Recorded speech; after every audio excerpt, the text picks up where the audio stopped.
Nah, jadi istilah bore up ini dikhususkan untuk orang yang ingin membuat motor dia lebih kencang dari biasanya. Contoh, cc-nya dinaikkan. Hey, what's up man? Kembali lagi bersama aku di sini. Terima kasih udah kalian subscribe channel ini dan udah kalian bagi-bagikan ke uak kalian, mantan kalian dan mama kalian juga ya kan. Oke. Pernah nggak kalian dengar di motor turun mesin atau overhaul, bahasa gaulnya gitu overhaul. Nah, jadi turun mesin ini biasanya motor itu akan dibongkar mesinnya, dan kalau mobil juga akan dibongkar mesinnya dan diangkat. Pasti pernah dengar dong ya kan, namanya turun mesin. Nah, jadi overhaul ini atau turun mesin ini adalah momok yang sangat menakutkan bagi pemotor men. Kenapa? Karena kalau sudah turun mesin motor kita, biaya untuk memperbaiki itu adalah sangat banyak, mengeluarkan duit atau sangat dalam mengeluarkan kantong ya kan.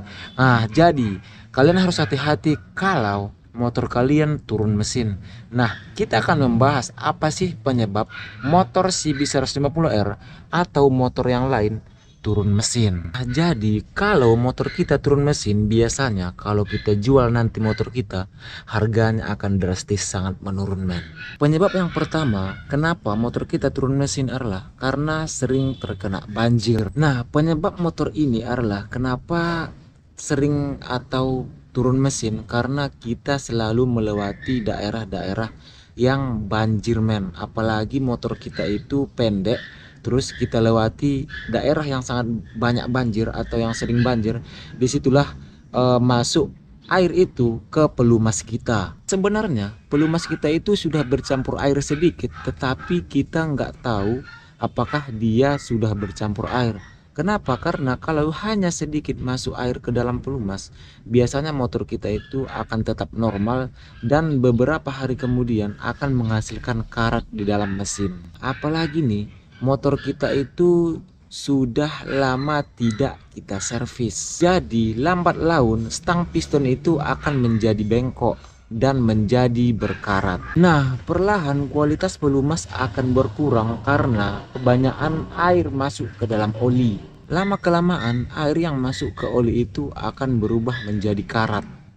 Karena kita jarang memperhatikan air yang masuk ke dalam mesin, bahkan ke filter udara. Nah, itulah penyebab kenapa motor kita menjadi turun mesin. Yang kedua adalah ini yang sering kita lakukan, melakukan modifikasi terhadap mesin sembarangan. Bagi pemotor sebenarnya tidak asing lagi yang namanya bore up.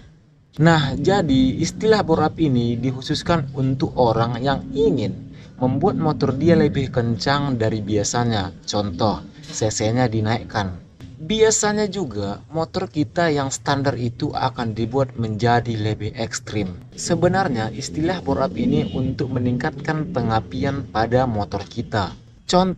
Contohnya lah seperti busi, terus ECU, kalau di ECU itu kalau diinjeksi. Sementara untuk bore up biasanya akan dilakukan merubah diameter piston.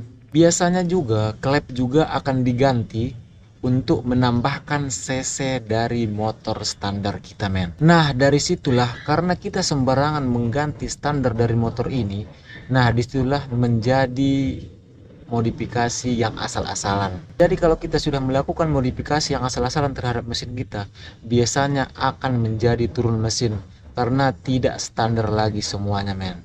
Nah, jadi kalau kalian pengen memodifikasi mesin, kalian harus mencari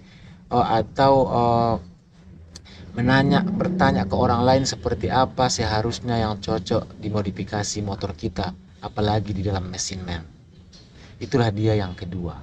Kita masuk ke yang ketiga men. Yang ketiga adalah jarang servis rutin.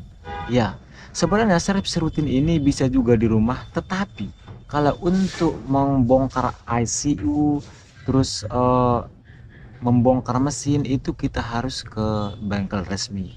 Kebanyakan dari kita itu hanya mengganti oli saja kita merasa sudah cukup. Ternyata itu tidak cukup men. Kita juga harus menservis semuanya, minimal kalau aku ya minimal 3 bulan satu kali aku mengganti oli dan servis rutin. Nah, jadi servis rutin ini bukan mengganti oli saja men. Kita harus membongkar semuanya. Dan kalau kita tidak sanggup membongkarnya, kalau kalian seandainya pakai karburator terus kita ada yang injeksi, nah kalau injeksi itu wajib kita bongkar ke bengkel resmi. Nah jadi kalau karburator, kalau kalian pandai, kalian bongkar sendiri nggak apa-apa. Dan itulah dia yang ketiga. Yang keempat adalah telat mengganti oli. Nah ini sering kita lakukan, apalagi bagi kalian cewek-cewek ya. Dan sebenarnya untuk mengganti oli itu biasanya 2000 km sampai 4000 km. Mana kilometer yang tercapai duluan? Kalau aku biasanya sih sekali 3 bulan dan sekali 2 bulan. Nah, untuk mengganti oli ini sangat penting karena kalau oli sudah habis tidak kita ganti, jadi piston itu nggak ada yang dipacu dia men. Nah, jadi pergesekan itu akan berubah menjadi pergesekan komponen-komponen yang kering. Nah, jadi bagi kalian harus rutin mengganti oli supaya kenapa? Supaya tidak turun mesin motor kalian. Mengganti oli itu sangat penting men, supaya motor kita terjaga dan tahan lama dan awet. Kalau kalian mengganti oli, cocoknya itu kalian catat tanggal berapa kalian mengganti oli dan bulan berapa kalian mengganti oli, supaya kalian bisa servis rutin motor kalian men. Apalagi bagi cewek-cewek ya kan, kalian suruh pacar kalian supaya pacar kalian itu menjaga motor kalian secara rutin dan servis secara rutin men. Jadi oli ini sangat penting. Inilah yang terakhir, yang keempat. Nah itulah dia penyebab dimana motor bisa menjadi turun mesin, karena yang keempat itu tidak kalian turuti men. Oke. Dan setelah kalian menonton video ini, kalian rawatlah motor kalian supaya motor kalian terjaga dengan aman. Karena motor penting apalagi di kota untuk kerja, untuk bonceng pacar, bonceng mertua ya kan. Nah, jadi kalian rawatlah motor kalian supaya motor kalian ini terawat seperti cewek kalian, ya kan? Oke, sampai di sini dulu perjumpaan kita kali ini. Jangan lupa kalian subscribe channel ini dan kalian bagikan ke uak kalian ya. Oke, I love untuk kalian semua men. Bye bye.